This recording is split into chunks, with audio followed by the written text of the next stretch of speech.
बिस्मिल्लाहिर्रहमानिर्रहीम। अस्सलाम वालेकुम। मैं हूं टीचर जवाद अहमद जे ग्राफिक्स में एक नई वीडियो के साथ आप तमाम दोस्तों को वेलकम करते हैं। आज का जो हमारा लेक्चर है वो पंजाब बोर्ड जो है, पंजाब टेक्स्ट बोर्ड, उसकी किताब जो है कंप्यूटर साइंस क्लास 7 उसमें से आज हमारा लेक्चर है। तो लास्ट जो हमारा लेक्चर था उसमें हमने देखा कि जो वर्ड प्रोसेसर है हमारा, उसमें अलाइनमेंट और फिर जो इसकी सेटिंग्स होती हैं, ये टेक्स्ट अलाइनमेंट, एंड देन हमने क्या देखा जी, उसके बाद ओपन एंड सेव फाइल, किसको हम फाइल को किस तरह से ओपन या सेव कर सकते हैं, ये हमने तमाम चीज़ें देखी लास्ट लेक्चर में। और पेज मार्जिनस के पेज मार्जिनस क्या हैं, ये तीन चीज़ें हमने लास्ट जो लेक्चर है वो उसमें हमने देखा। आज का जो लेक्चर है हमारा वो भी वर्ड प्रोसेसर के हवाले से है, जिसमें आज हमने पेज लेआउट टैब से स्टार्ट करना है और मुख्तसर से वक्त में जितना भी हमसे क्लियर हो सका हम वो उसको क्लियर करेंगे। वीडियो शुरू करने से पहले तमाम दोस्तों से गुजारिश है कि जिन दोस्तों ने जो स्टूडेंट्स हमारे चैनल पर न्यू हैं, पहली दफ़ा वीडियो देख रहे हैं, हमारे चैनल को सब्सक्राइब करके बेल आइकन के बटन को प्रेस कर दें ताकि आपको न्यू वीडियोस का नोटिफिकेशन भी मिलता रहे और आप हमारी यूट्यूब फैमिली का हिस्सा बने। करते हैं अपनी वीडियो को स्टार्ट। पेज लेआउट क्या है जी? The page layout tab lets you control the look and feel your document and feel of your document in Microsoft. Page layout tab में आप अपने जो डॉक्यूमेंट है उसकी जो लुक्स को अगर चेंज करना चाहें, यानी पेज लेआउट टैब में स्केलिंग होती है, पेज लेआउट टैब में साइज़ आप बता सकते हैं कि आपके जो पेज है, जो आपका वर्किंग एरिया है, उसका कितना होना चाहिए। कॉलम्स अगर आपने ऐड करने हैं, यानी कि अगर आप पोइम लिख रहे हैं या कोई आप लिख रहे हैं डायलॉग या कुछ इस तरह की चीज़ लिख रहे हैं, उसमें कॉलम्स की अगर आपको ज़रूरत पड़े तो आप कॉलम्स भी लगा सकते हैं। ठीक है जी। इसमें तमाम जो आपकी पेज लेआउट पेज की जो सेटिंग होती है आप उसमें इसकी सेटिंग कर सकते हैं। उसके बाद पेज ब्रेक है, लाइन नंबर्स अगर देना चाहते हैं, हाइपरनेशन करना चाहते हैं, ये तमाम चीज़ें आपकी पेज लेआउट टैब से जो है वो सेटिंग इनकी होती है। You can apply a global design to your document by using the one of the available themes and color schemes। आप यहाँ से कलर थीम्स और कलर स्कीम्स को भी चूज़ करके आप अच्छे से अपने पेज को डिज़ाइन कर सकते हैं। You can also change the document orientation, page size, margins, indentation, line spacing and paragraph settings। How to use them. ठीक है जी। इसमें आप क्या क्या कर सकते हैं जी, आप अपने पेज की ओरिएंटेशन चेंज कर सकते हैं। ये ओरिएंटेशन है यानी पोर्ट्रेट होता है, जिस तरह से पेज आपका सीधा होता है, यानी वर्टिकल में ये समझ लें कि बिल्कुल सीधा 90 डिग्री पे सीधा जिस तरह पेज हम पकड़ते हैं। ठीक है। और लैंडस्केप होता है कि उसी पेज को थोड़ा सा इससे टेढ़ा कर लें, जिस तरह स्टोरी बुक होती है। ठीक है। उसी तरह यानी कि जिस तरह से आप वीडियो देख रहे हैं, ये क्या है, ये लैंडस्केप है। ठीक है। और अगर ये वीडियो ऐसे सीधी होती बिल्कुल ऐसे, तो ये क्या होता, पोर्ट्रेट होता। अगर ये अब ये थोड़ी सी टेढ़ी है, इस तक पड़ी, जैसे कोई नीचे बुक पड़ी होती है तो इसे, ठीक है जी, यानी जिसकी विड्थ ज़्यादा हो लेंथ कम हो वो क्या है, लैंडस्केप है। और जिसकी विड्थ कम हो लेंथ ज़्यादा हो वो क्या है, पोर्ट्रेट है। इस तरह से आप याद करना, इस तरह से आपको ज़्यादा जो है ना वो समझने में आसानी होगी। ठीक है। यानी जिसकी चौड़ाई कम हो और लंबाई ज़्यादा हो वो है पोर्ट्रेट, और जिसकी लंबाई कम हो चौड़ाई ज़्यादा हो उसे कहते हैं लैंडस्केप। ठीक है जी। नेक्स्ट हमारा है insert, resize and text in images in the document। insert, place your cursor where you want to insert the image। अपने कर्सर को वहाँ पर प्लेस करें। ठीक है। जहाँ पर आप पिक्चर को जो है ना वो करना चाहते हैं, इंसर्ट करना चाहते हैं, पिक्चर अपनी लगाना चाहते हैं कोई भी, तो अगर आप जहाँ पर भी अपने पिक्चर को लगाना चाहते हैं वहाँ पर आप अपने कर्सर को सिलेक्ट करेंगे। जो आपको ब्लैंक चीज़ कारी होती है, लाइन सी ब्लैक लाइन जो ब्लैंक कारी होती है उसे कर्सर कहते हैं। ठीक है।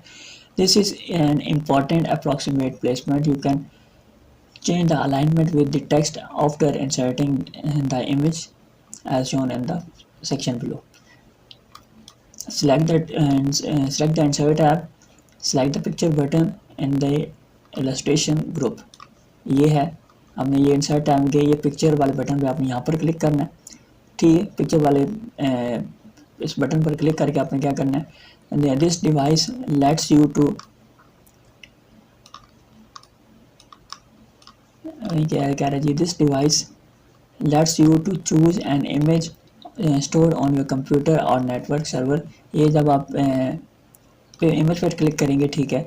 तो दिस डिवाइस पर जैसे ही आप क्लिक करेंगे तो कुछ इस तरह की आपके पास जो विंडो है वो इस तरह की आपके पास सामने आएगी। Stock images, let you choose stock images, icons, cut out people, stickers and illustration. ये इस तरह की आपके पास एक डॉक्यूमेंट अवेलेबल होगा। इस तरह की विंडो आपके पास सामने आएगी और उसमें जो आपके कंप्यूटर में जो आपकी पिक्चर्स पड़ी हुई हैं वो तमाम आपको इस तरह शो करेगा। फिर अगर आप किसी और फोल्डर में जाना चाहें तो आप एड्रेस बार में अपनी जो है ना उसको चेंज कर सकते हैं। तो ये इस तरह की जो पिक्चर्स हैं वो आपके पास सामने आएंगी। आपके पास कंप्यूटर में जितनी पिक्चर्स हैं आपके पास वो इजीली आपके पास सामने आएंगी। Online pictures lets you search for images through Bing, Microsoft search engine. This option also provides a link to OneDrive। जो न्यू हमारे MS वर्ड के जो वर्ड प्रोसेसर के जो न्यू वर्जन्स हैं उसमें ये है कि जब आप पिक्चर, ये देखिए आपके दो यहाँ पर स्टेप्स हैं, एक ये है दिस डिवाइस एंड देन है ऑनलाइन पिक्चर। दिस डिवाइस में आपकी जो कंप्यूटर में चीज़ सेव है वो आपकी पिक्चर सामने आएगी। और ऑनलाइन पिक्चर्स में क्या है, ऑनलाइन पिक्चर्स पे आप जैसे क्लिक करेंगे तो आपका इंटरनेट ओपन हो जाएगा और वहाँ से भी आप सर्च करके आप डायरेक्ट यानी इंटरनेट से सर्च करके आपको सेव किए बगैर आप इमेज को इंसर्ट कर सकते हैं। यानी कि ये जो न्यू हमारे वर्जन्स आए हैं जो उसमें जो पुराने वर्जन है उसमें ये चीज़ नहीं है, ठीक है। तो ये जितने भी नए ऑप्शंस हैं ये सारे न्यू वर्जन्स में आए हैं, ठीक है। अब इस पर आपने क्लिक किया और आपने जो स्टेप आपने क्या कर देना, जस्ट आपने इंसर्ट कर देना। आपने भी पिक्चर नंबर 1 पे इस तरह क्लिक किया, जो आपने पिक्चर आपने इंसर्ट करनी है तो आप उस पर डबल टैप कर दें, नहीं तो आप सिंगल टैप करके इंसर्ट पे क्लिक कर दें, देन आपकी पिक्चर जो है वो यहाँ पर इंसर्ट हो जाएगी। Resize the image, select the image border with resizing handles and will appear when the image is selected। यानी जब आप इमेज पे सिलेक्ट कर इमेज पे आप क्लिक करेंगे वो सिलेक्शन उसकी होगी, देन उसके चारों कॉर्नर्स पे ना छोटे छोटे बॉक्स बन जाते हैं, ठीक है। वो आपके रिसाइजिंग हैंडल्स होते हैं, उसका आप राइट लेफ्ट या ऊपर नीचे करके आप अपनी इमेज को रीसाइज कर सकते हैं, उसका साइज़ दोबारा दे सकते हैं। तो जब आप पिक्चर ऐड करते हैं, ठीक है, किसी भी अपने वर्ड प्रोसेसर की फाइल में, तो जो पिक्चर होती है वो आपके पूरे पेज के मुताबिक होती है, उसकी विड्थ ज़्यादा होती है, लेंथ कम होती है, ठीक है। तो यानी वो पूरे पेज पे यानी इस तरह से यानी ये इस तरह से पूरे ऐसी आपकी वो इमेज आएगी। लेकिन जैसे ही आप उस पर क्लिक करते हैं इमेज पर तो उसके छोटे छोटे हैंडल्स साथ बन जाते हैं।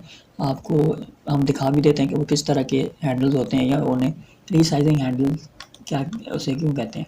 हमारे पास पुराना सॉफ्टवेयर तो उसमें ये हम इंसर्ट टैब में गए देन पिक्चर में गए तो ये देखिए इस तरह की हमारे पास ये डॉक्यूमेंट सामने आया। अब ये पिक्चर हम अगर इंसर्ट करते हैं तो ये देखें ये क्या है, अब ये पिक्चर ज़्यादा बड़ी है, देखें, ठीक है। अब हम इसको रीसाइज करना है, हमने इस पर क्लिक किया तो ये देखें 1 2 3 4 5 6 और 7 8, ये 8 हमारे क्या हैं रीसाइजिंग हैंडल्स हैं। इसको आप कहीं से ड्रैग करके ये इस तरह से ये देखें इसे कहते हैं रीसाइज करना। How to resize your picture, जितनी भी आप इसको रीसाइज करना चाहें, जितना भी बड़ा करना चाहें आप इसको ईजीली इस तरह से अपनी सेटिंग्स के मुताबिक इसको बड़ा कर सकते हैं, ठीक है जी। इसे कहते हैं इमेज को रीसाइज करना, ठीक है।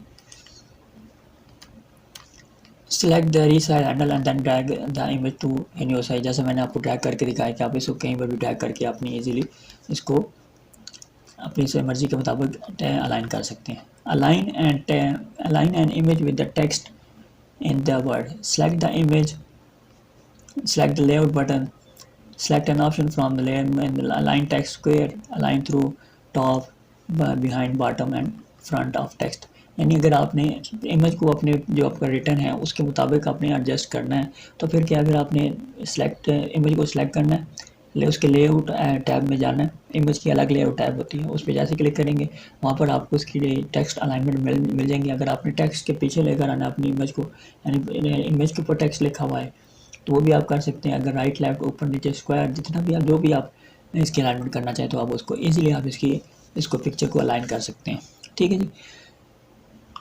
तो आज हमने 2 चीज़ें देखी, एक अलाइन बल्कि 3 चीज़ें देखी, अलाइनमेंट, इमेज। पहले हमने देखा कि इमेज को हम इंसर्ट किस तरह कर सकते हैं अपने डॉक्यूमेंट में। उससे पहले हमने क्या देखा, पेज लेआउट क्या है, पेज लेआउट टैब क्या है, ठीक है। फिर हमने देखा कि अगर हमने कोई अपनी इमेज इंसर्ट करनी है तो हम किस तरह से इंसर्ट कर सकते हैं।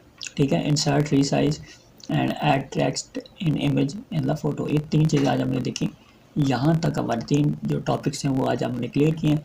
उम्मीद करते हैं आपको टॉपिक्स पसंद आएंगे, आपने कुछ सीखा होगा। हमारी वीडियो को लाइक, शेयर, सब्सक्राइब और बेल आइकन के बटन प्रेस करना मत भूलेंगे, लाजमी करके चाहें। आप लोगों का बहुत शुक्रिया, आपके ताउन का मिलते हैं इंशाल्लाह नेक्स्ट वीडियो। तब तक के लिए अपना ख्याल रखें, अल्लाह हाफिज़।